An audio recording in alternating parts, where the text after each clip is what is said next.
wanaomba watu wagonjeke waende watibu. Mapolisi wanapiga magoti wakiomba watu wafanye crime ili waende wakamate. Majaji wanaomba ili wapelekewe watu, na wewe na uko hapo unang'aa, unasema ni mbaya. Bila mtu kugonjeka, daktari atatibu nani? Na daktari akiwa kanisa hapa na ile mikono aseme, Bwana bariki kazi ya mikono yangu, nini natendeka? Magonjwa inafuata watu, ndio mwende kule watibu. Unanielewa? Wauza masanduku the same, watu watakufa, ndio waende wanunue masanduku. Mapolisi wakiomba Mungu, majambazi wanaongezeka, watu wa crime. Majaji wakiomba Mungu, watu wa kuvunja sheria wanaongezeka. Unanielewa? Hamjui? Basi mimi nimewaambia, mpigie Yesu makofi, mwambie mtu wa Mungu, mwambie mwenzako, mwambie huyu nabii naye, mwambie mwingine huyu apostol naye anashangaza.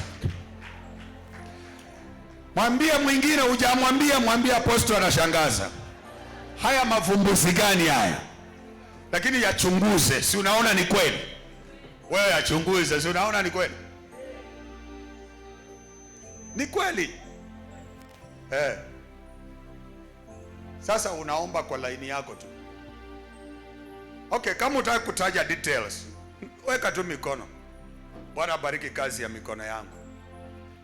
Lakini kama wewe unafanyanga kazi yako ni kuuza masanduku, ujue kwamba unaambia Mungu, Bwana naomba watu wafe ili wanunue. Yes, ukisema tu bariki kazi ya mikono yangu, ni watu wafe. Ukitaka vizuri, toka hiyo laini, usiuze masanduku. Wacha hiyo kama utaki hiyo. Kama wewe ni polisi, utaki watu wavunje crime, wacha polisi. Because kazi ya mikono yako, medical doctor, utatibu watu. Lakini mimi naomba hivi, wale watu ambao hawamchi Mungu, ombi kama hilo likiwapata, malaika awaangukie ili ije kwako.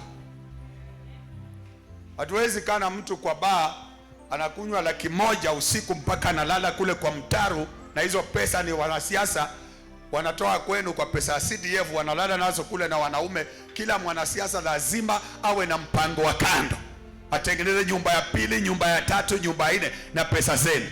Alafu sisi hapa tunatabika hata mali pa kuhubiria, na mtu mmoja anayesema anamcha Mungu ana heka 1000, mwingine ana heka mashamba, na hawezi angalia watoto wa Mungu akawapa mali hata heka moja, akawaambia jamani, mnaabudu Mungu, madhabahu ya Mungu wekeni hapa, shetani ashindwe hapa. Mungu atusaidie. Bwana, tumtume malaika mwovu aende kwa nyumba ya mtu tajiri aliye na mashamba, ampiga makofi, apooze. Akishapooza atafutiwe hospitali, akose mahali pa kutibiwa, apelekwe India ikatae. Lakini mtu mdogo tu kwake amunong'onezee, amwambie kuna nabii wa Mungu mwingine hapa Bumala anaitwa Kaya, kuna neema, ana kibali, ana mafumbuzi ambayo inaweza kuondoa hii kupooza.